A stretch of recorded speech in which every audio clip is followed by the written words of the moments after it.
Να πούμε ότι μέχρι σήμερα έχουν κατατεθεί από τον ΕΛΓΑ 124 εκατομμύρια, όπως επίσης και κρατική αρρωγή 24 εκατομμύρια. Παράλληλα έχουν δοθεί σε γεωργούς.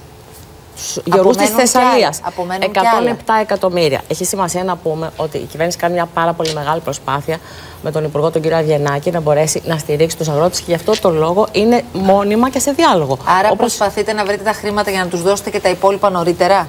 Εκείνο το οποίο αυτό το γνωρίζει ο κύριος Αβγενάκης σε σχέση με τις δυνατότητες οικονομικές. Λέω το ότι έχει καταβληθεί και μια σειρά από μέτρα τα οποία έχει λάβει η κυβέρνηση. Για παράδειγμα, μετά την κρίση στην Ουκρανία, οι αγρότες μας έχουν πάρει πάνω από 264 εκατομμύρια για τη στήριξη και βεβαίως για τις απώλειες των εισοδημάτων τους. Έχουν επίσης λάβει και την έκπτωση, ας το πούμε έτσι, του ειδικού φόρου κατανάλωση στο πετρέλαιο.